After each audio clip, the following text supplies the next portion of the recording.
નમસ્કાર વિદ્યાર્થી મિત્રો, આજના વિડીયોમાં આપ સર્વેનું સ્વાગત છે। ધોરણ 9 વિષય ગણિત પ્રકરણ નંબર 11 રચનાઓ। આપણે સૌપ્રથમ 60 અંશના ખૂણાની વાત કરી। એ પહેલા બીજી બે રચનાઓ આપણે જોઈ હતી, ખૂણાનો દ્વિભાજક અને રેખાખંડનો લંબ દ્વિભાજક। ત્યાર પછી 60 અંશના ખૂણાની વાત કરી। 60 અંશના ખૂણા ઉપરથી અલગ અલગ ખૂણા કેવી રીતે મેળવાય એ આપણે અગાઉ સ્વાધ્યાય 11.1 આપણે એની વાત કરી કે 15 અંશનો ખૂણો મેળવવો છે, 30 અંશનો ખૂણો મેળવવો છે, આ બધા ખૂણાઓ કેવી રીતે મળે એની આપણે વાત કરી, બરાબર। તો હવે આ બધી જ રચનાઓ, એમાં ખાસ કરીને રેખાખંડનો લંબ દ્વિભાજક અને વિવિધ ખૂણાઓ કેવી રીતે મેળવાય એનો ઉપયોગ કરી અને આપણે કેટલીક આગળની રચનાઓ જોવાની છે। તો આપણી આગળની જે રચના છે એ રચના 11.4 કે આપણને એક ત્રિકોણનો એક પાયો આપેલો છે, પાયા પરનો એક ખૂણો આપેલો છે અને બાકીની જે બે બાજુઓ છે એનો સરવાળો આપ્યો હોય તો તેવા ત્રિકોણની રચના કરવી। હવે આપણી રચના 11.4 છે, પણ આમાં કોઈ ચોક્કસ માપ આપણને આપ્યું નથી, પણ આપણે અંદાજિત આ રચના કરવાની ત્યાં બતાવેલી છે। પણ એ જ રચના આપણને સ્વાધ્યાય 11.2 માં આપેલી છે, પહેલા દાખલામાં। તો આપણે એ જ રચના જોઈએ। સ્વાધ્યાય 11.2 એનો પહેલો દાખલો કે આપણને ત્રિકોણનો પાયો આપ્યો છે, એનું માપ આપેલું છે કે BC બરાબર 7 સેન્ટીમીટર, ખૂણો B બરાબર 75 ડિગ્રી, એટલે કે પાયા ઉપરનો આપણને ખૂણો આપેલો છે અને બાકીની બે બાજુ AB વત્તા AC, તો કે બાકીની બે બાજુનો સરવાળો આપ્યો છે આપણને 13 સેન્ટીમીટર। તો કે એવા ત્રિકોણની આપણે રચના કરવી છે। શું કરીશું મિત્રો? તો સૌપ્રથમ તો આપણને જે બે વસ્તુઓ આપેલી છે કે BC બરાબર 7 સેન્ટીમીટર અને ખૂણો B બરાબર 75, તો સૌથી પહેલા આ બે રચનાઓ આપણે કરી દઈએ। તો આપણી સ્કેલ છે ફૂટપટ્ટી। હવે ફૂટપટ્ટીમાં હું જો 7 સેન્ટીમીટર લેવા જઈશ તો આટલું જ થશે મારું, બરાબર છે। એટલે આપણે 7 એકમને ધ્યાનમાં રાખીને ચાલીએ છીએ અને 1 એકમ બરાબર 3 સેન્ટીમીટર, 1 એકમ બરાબર 3 સેન્ટીમીટર એવો સ્કેલ માપ લઈએ છીએ અને 7 એકમ ધ્યાનમાં રાખી અને BC બરાબર 7 એકમ, AB વત્તા AC એટલે કે 13 એકમ, એ રીતે આપણે આ રચના ડ્રો કરીશું। તો સૌપ્રથમ 7 એકમ એટલે કે 7 તરી 21 સેન્ટીમીટર નો રેખાખંડ હું દોરું છું।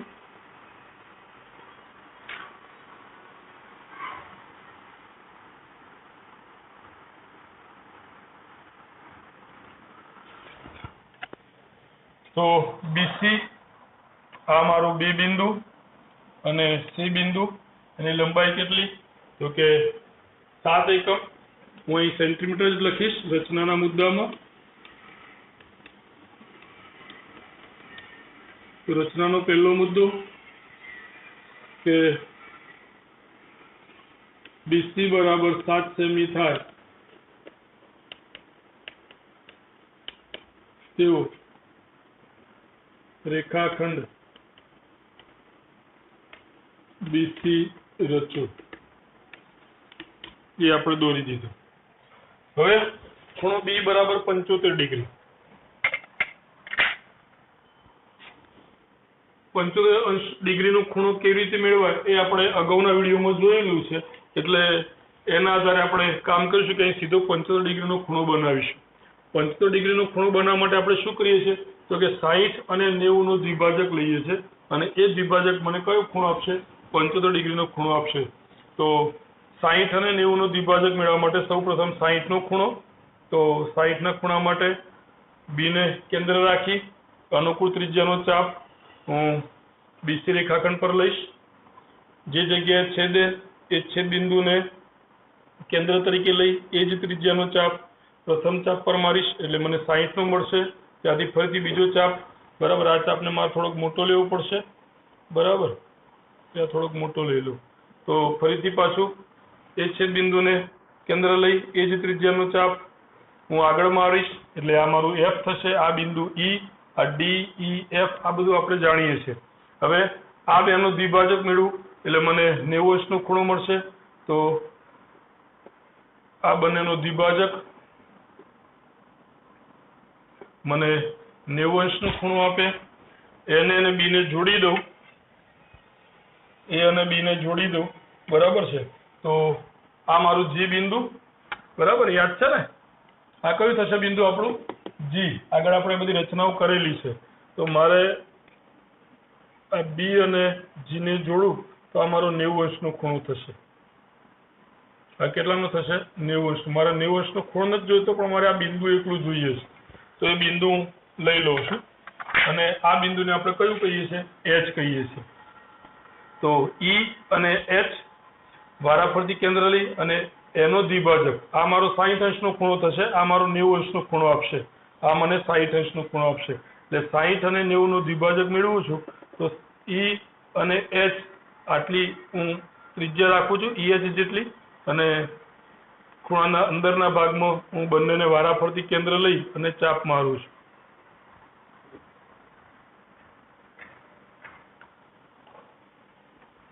આ જે બિંદુ આવશે એ બિંદુ મારું કયું? તો કે આપણે અગાઉની રચનામાં C કહેતા હતા. અગાઉની રચનામાં આ બિંદુને આપણે C કહેતા હતા કે આ ખૂણો મારો 75 થઈ ગયો. આ મારું બિંદુ એ આવતું હતું, પણ અહીં આગળ મારે આ બિંદુનું કામ નથી, મારે ખૂણાનું કામ છે. તો એ બિંદુમાંથી પસાર થતી હું કિરણ દોરી દઉં, કિરણ BX.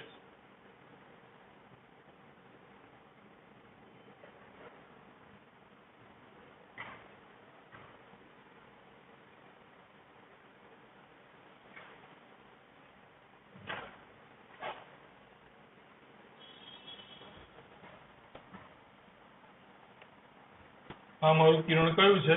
BX કિરણ, કે જે બરાબર ખૂણો B મારો કેટલાનો થશે?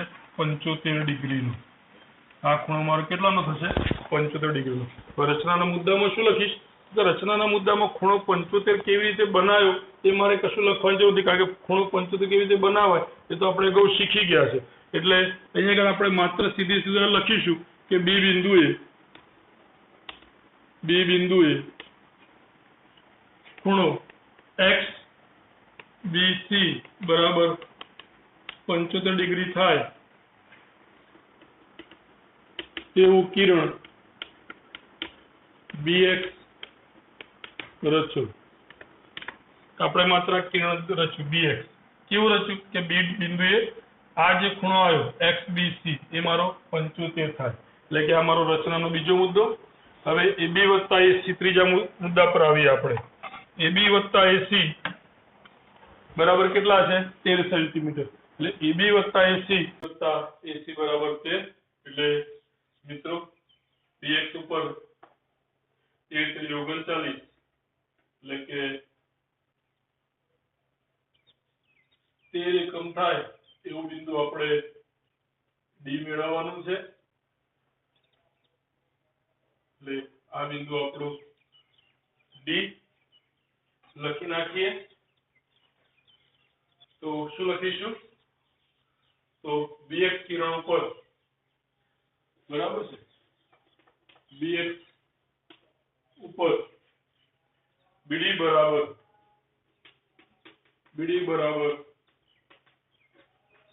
13 સેન્ટીમીટર. અહીં આગળ આપણો એકમ 13 સેન્ટીમીટર થાય તેવું બિંદુ D મેળવો. નેક્સ્ટ હવે શું કરીશું? તો કે C અને D ને જોડી દો, એટલે કે CD રચો.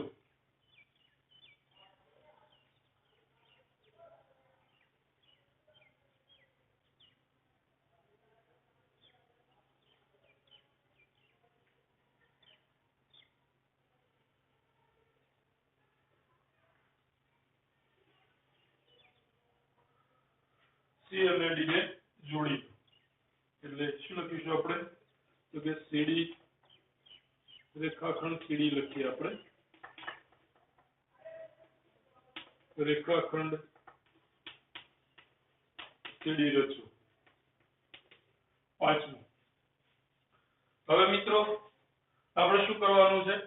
તો CD નો લંબ દ્વિભાજક મેળવવાનું છે. તમે રચના 11.4 જોશો, તેમાં બે વિકલ્પ આપણને આપેલા છે. આ પછીના જે સ્ટેપ છે તેમાં આપણને બે વિકલ્પ આપેલા છે. આ જે ખૂણો D છે એ જ માપનો ખૂણો આ C બિંદુએ આપણે બનાવવાનો છે, અને એ સી બિંદુએ આ જ માપનો ખૂણો બનાવતું કિરણ આ BX કિરણને જે બિંદુમાં છેદે, બરાબર, એને આપણે A નામ આપવાનું છે. એક વિકલ્પ આ છે. બીજો વિકલ્પ એ છે કે સીધી રેખાખંડ છે એનો લંબ દ્વિભાજક મેળવવાનું છે. આના પછીની જે રચનાઓ છે, આ પછીની રચનામાં તમામ જગ્યાએ આપણે આ જે સીધી રેખાખંડ છે એનો લંબ દ્વિભાજક મેળવેલો છે. એટલે અહીંયા આગળ પણ આપણે લંબ દ્વિભાજક થી ચાલીશું, જેથી કરીને આપણને દરેક રચનાઓમાં એક સરખી સમાનતા રહે. હવે લંબ દ્વિભાજક મેળવવાનો હોય તો લંબ દ્વિભાજક કેવી રીતે મળે? આપણે જાણીએ છીએ મિત્રો કે રેખાખંડ, કોઈ પણ રેખાખંડ આપણી પાસે છે, આ માની લો કે AB રેખાખંડ છે. આપણી પાસે આ રેખાખંડ AB છે. હવે આનો મારે લંબ દ્વિભાજક મેળવવો છે તો શું કરવાનું? તો કે અડધા AB, બરાબર છે, આ AB નું અડધું માપ આટલું થશે. અડધા AB કરતો વધારે પરિકરની ત્રિજ્યા રાખી A અને B બિંદુને વારાફરતી કેન્દ્ર લઈ અને રેખાખંડના ઉપરના ભાગમાં અને નીચેના ભાગમાં હું ચાપ મારીશ. ફરીથી B બિંદુને કેન્દ્ર તરીકે લઈ રેખાખંડના ઉપરના ભાગમાં અને નીચેના ભાગમાં ચાપ મારીશ. બંને ચાપ જે જગ્યાએ છેદે છે એને આ બે બિંદુઓને હું જોડી દઈશ તો મને જે રેખાખંડ મળશે, આ બે બિંદુઓને જોડતા મને જે રેખાખંડ મળશે એ રેખાખંડ આપેલ રેખાખંડનો લંબ દ્વિભાજક થશે. તો એ જ રીતે અહીંયા આગળ AB રેખાખંડ છે એ આપણો આ રીતે આડો છે. અહીંયા આગળ CD રેખાખંડ છે આપણો ત્રાંસો છે. એટલે C અને D આ બે બિંદુઓ છે. આ બે બિંદુઓ ને ક્રમશઃ વારાફરતી આપણે કેન્દ્ર તરીકે લેવાના છે અને ત્રિજ્યા કેટલી રાખીશું? તો કે આ CD નું જે મધ્ય બિંદુ છે, CD નું મધ્ય બિંદુ લગભગ આટલે આવે, બરાબર, આટલે કંઈક આવશે. એના કરતા થોડીક વધારે આપણે ત્રિજ્યા રાખીશું. એટલે એના કરતા થોડીક વધારે ત્રિજ્યા રાખી અને શું કરીશું? તો કે આના આ બાજુના ભાગમાં અને આ બાજુના ભાગમાં આપણે ચાપ મારીશું. ફરીથી D ને કેન્દ્ર રાખી એ જ ત્રિજ્યાનો ચાપ આપેલ ચાપ ઉપર મારીશું.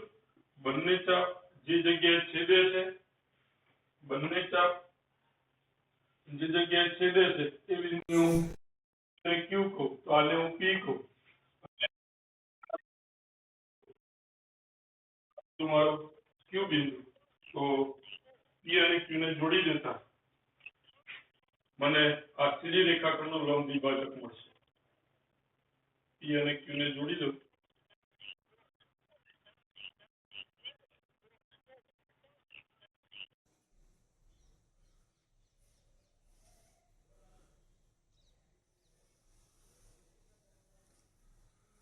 સીધી રેખાખંડનો લંબ દ્વિભાજક મળશે.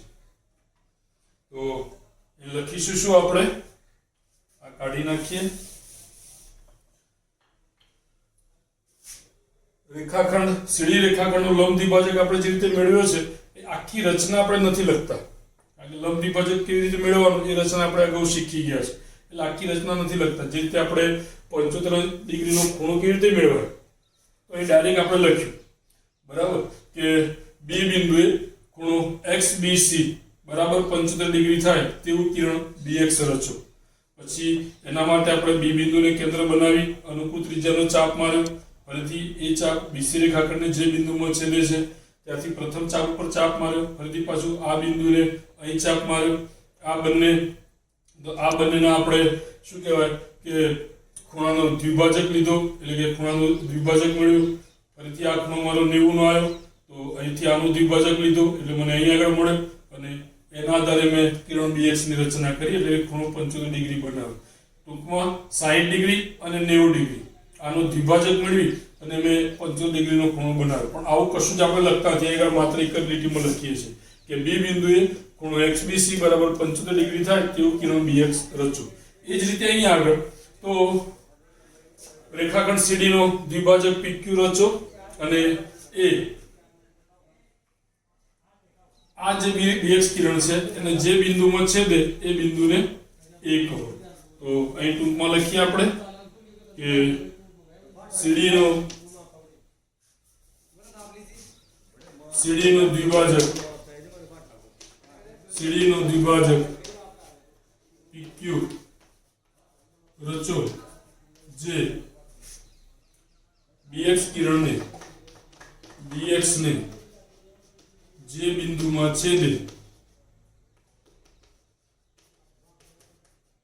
તેને એ કહો.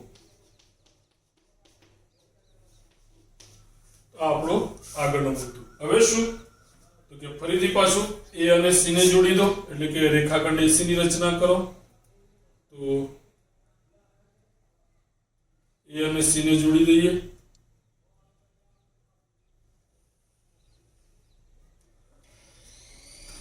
એ અને સી ને જોડો, બરાબર, એટલે કે રેખાખંડ એસી રચો. રેખાખંડ એસી રચો. અને છેલ્લે સાતમો મુદ્દો, તો રેખાખંડ એસી રચે તો આપણી પાસે તમે જોશો તો ત્રિકોણ એ બી અને સી આવી ગયો. તો આ જે ત્રિકોણ એબીસી છે એ શું છે કે આપણો માગેલો ત્રિકોણ છે. લખી નાખીએ તો કે ત્રિકોણ એબીસી માગેલ ત્રિકોણ છે.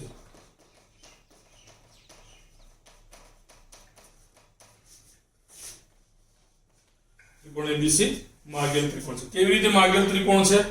આપણો ત્રિકોણ તો કેવો જોઈતો હતો તો કે જેનો પાયો 7 સેન્ટીમીટર નો હોય, બી ખૂણો 75 ડિગ્રી નો હોય અને બાકીની બે બાજુ AB અને AC એ કેટલું હોય તો કે 13 સેન્ટીમીટર. આવો મારે ત્રિકોણ જોઈતો હતો. તો આ ત્રિકોણ એવો છે કે કેમ મારે ચેક કરવું પડે, એટલે કે આ ત્રિકોણને મારે પ્રમાણિત કરવું પડે કે જો માગ્યો તેવો જ છે કે નથી. તો જોઈ લઈએ. તો BC ઓલરેડી આપણે 7 એકમ લીધેલું છે, એટલે કે 7 સેન્ટીમીટર લીધેલું છે. ખૂણો B 75 આપણે એક રચના એ પ્રમાણે જ કરી છે કે ખૂણો B મારો 75 આવે. એટલે આ પહેલી વાત. અને બીજી વાત તમારી ઓકે છે. ત્રીજી વાત કઈ તો કે AB + AC બરાબર 13 સેન્ટીમીટર. એટલે અહીંયા આગળ આપણે AB + AC બરાબર 13 એકમ થાય ચેક કરવું પડે. તો પહેલું કામ મારું તો કે અહીં BC બરાબર 7 સેન્ટીમીટર, ખૂણો B બરાબર 75 ડિગ્રી તથા ત્રીજું શું લીધું આપણે તો ત્રીજું આપણે આ બીડી કિરણ લીધું છે. બીડી રેખાખંડ કેટલો લીધો છે 13 સેન્ટીમીટર, બરાબર. તો એ લખીએ તથા બીડી બરાબર 13 સેન્ટીમીટર છે. બીડી બરાબર કેટલું છે 13 સેન્ટીમીટર. તો આ બધું આપણે લીધેલું છે. એટલે પહેલું ને બીજું તો ઓકે. હવે ત્રીજાની આની આપણે સાબિત કરવું છે કે B + AC બરાબર 13. તો BD બરાબર 13 સેન્ટીમીટર, પરંતુ BD બરાબર શું આવશે આખું આ BD થી D સુધીનું અંતર, એટલે B થી A સુધીનું અંતર અને A થી D સુધીનું અંતર. એટલે આપણે શું લખીશું તો કે BD બરાબર AB + AD. કારણ શું તો કે B A અને D એક જ રેખા ઉપર છે અને એ બિંદુ છે એ B અને D ની વચ્ચે આવેલું છે. માટે આપણે BD બરાબર AB + AD લખી શકીએ. પરંતુ BD ની કિંમત કેટલી તો કે 13 AB, તો AB અને AD એટલે આ એના બરાબર હું શું લખું છું AC. AD બરાબર AC કારણ કે AD બરાબર AC. AD અને AC સરખા થશે. કેમ સરખા થશે? AD અને AC કેવી રીતે સરખા થશે? તો મારા આ બંને ત્રિકોણ એકરૂપ છે. બંને ત્રિકોણ એકરૂપ છે એટલે એમના અનુરૂપ અંગો મારા કેવા થાય સમાન થાય. હવે આ બંને ત્રિકોણ એકરૂપ કેવી રીતે છે તો કે PQ એ CD રેખાખંડનું લંબ દ્વિભાજક છે. લંબ દ્વિભાજક છે એટલે કે આ બંને બાજુ મારી સરખી થશે. દ્વિભાજક છે, લંબ છે એટલે આ બંને ખૂણા પણ મારા સરખા થશે. અને આ જે બાજુ છે એ બંને ત્રિકોણમાં કેવી તો કે સામાન્ય બાજુ. તો કે બાજુ ખૂણો અને બાજુ, બીજા ત્રિકોણનો બાજુ ખૂણો અને બાજુ, એટલે કે બાખુબા શરત મુજબ આ બંને ત્રિકોણ મારા કેવા થશે એકરૂપ થશે. બંને ત્રિકોણ એકરૂપ છે તો કે એમના અનુરૂપ અંગો કેવા થાય સમાન, એટલે કે આ બે બાજુ પર મારી કેવી થાય સમાન થાય, એટલે કે AD બરાબર AC થાય. તો આપણે AD બરાબર AC કેવી રીતે સમાન થાય છે એ આગળ સાબિત કરવાની જરૂર નથી. એ લંબ દ્વિભાજક છે એટલે આપણે સરળતાથી સમજી શકીએ કેમ છે. એટલે ડાયરેક્ટ લખ્યું છે કે AD બરાબર AC. તો કે AB + AC બરાબર મારે કેટલા જોઈતા હતા 13 આવી ગયા. AB + AC બરાબર 13. તો આપણી રચના આ પ્રમાણિત થઈ ગઈ. તો મિત્રો આપણી રચના 11.4 ગણો તો પણ અને 11.2 નો પહેલો દાખલો ગણો તો પણ આ આપણી રચના છે. 11.4 માં આપણને કોઈ માપ નથી આપેલું, આપણને આપ્યું છે કે ત્રિકોણનો તમને પાયો આપેલો છે, પાયા પરનો એક ખૂણો આપેલો છે, ખૂણો પછી અહીં 75 નો છે, એની જગ્યાએ 60 હોય તો પણ આપણને ખબર પડે, મુદ્દા આપણા જ રહેશે. 45 હોય તો પણ મુદ્દા આપણા જ રહેશે, 90 હોય તો પણ મુદ્દા આપણા જ રહેશે. માત્ર આપણા 75 નો બનાવે એની જગ્યાએ મારે શું કરવાનું, 90 નો બનાવવાનું. અહીં શું લખવાનું, બી બિંદુએ ખૂણો XBC બરાબર 75 હોય તો 75, 45 હોય તો 45, 60 હોય તો 60 અને 90 હોય તો 90. જે મારે બનાવવાનું એ લખવાનું. બરાબર થાય તેવું કિરણ dx રચો એટલે એક ખૂણો મારે બને અને એ પ્રમાણે આગળ ચાલવાનું થાય. બાકીની બધી જ રચના, બધા સ્ટેપ એક સરખા. માપ બદલાતું હોય તે માપ અહીંયા BC મને કેટલું આપ્યું છે, 7 સેન્ટીમીટર. 7 ની જગ્યાએ 8 આપ્યું હોય કે 9 આપ્યું હોય કે 6 આપ્યું હોય તો આપણે એ માપ રાખવાનું. બરાબર, બાકી કોઈ ફેરફાર થશે નહીં.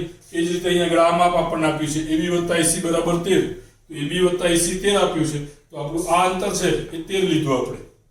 આ અંતર કેટલું લીધું, 13 એકમ. જો આ માપ અલગ હોય તો જે માપ 14 હોય તો 14 લેવાનું, 12 હોય તો 12 લેવાનું, 10 હોય તો 10 લેવાનું. બાકી કોઈ ફેરફાર થશે નહીં. રચના આપણી આખી આની રહેશે. તો મિત્રો આપણે સ્વાધ્યાય 11.2 એનો પહેલો દાખલો ખૂબ સરળ છે. માત્ર રચનાના મુદ્દા પણ સરળ છે. તમારે માત્ર એટલું ધ્યાન રાખવાનું છે કે 75 ડિગ્રીનો ખૂણો અથવા તો 60 ડિગ્રીનો ખૂણો અથવા તો 45 ડિગ્રીનો ખૂણો કેવી રીતે બને એ તમારે અહીં ખાસ ધ્યાન રાખવાનું. એ જ રીતે રેખાખંડનો લંબ દ્વિભાજક છે તો રેખાખંડનો લંબ દ્વિભાજક કેવી રીતે મળે એ આપણને ખ્યાલ હોવો જોઈએ. અને આ રચનાઓ જો તમે ઘરે પ્રેક્ટિસ કરતા હો તો 75 અંશનો ખૂણો હોય કે પછી 60 અંશનો ખૂણો આપણા માટે બધું ખૂબ સરળ થઈ જશે. એના માટે કંઈ બહુ અઘરી વાત નથી. બરાબર, જે બાળકો ઘરે પ્રેક્ટિસ કરે છે એમના માટે કશું અઘરું નથી. પ્રેક્ટિસ કરીએ જ નહીં તો આ બધું તમને થોડુંક ઓડ લાગશે, વિચિત્ર લાગશે. પણ સ્ટેપ વાઇઝ એક એક આકૃતિ જોતા, આખી આકૃતિ તમે એક સાથે જોશો તમને નવી લાગશે, ચલો આ છે શું એ. પણ સ્ટેપ વાઇઝ આકૃતિ જોતા જશો તો ખૂબ સરળ થઈ જશે. તો મિત્રો વિશેષ વાત કરતા નથી.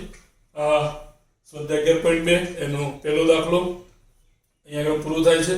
એ સાથે જ આજનો વિડીયો છે એ પણ આપણે આટલે પૂરો કરીએ છીએ મિત્રો. જય હિન્દ, જય ભારત.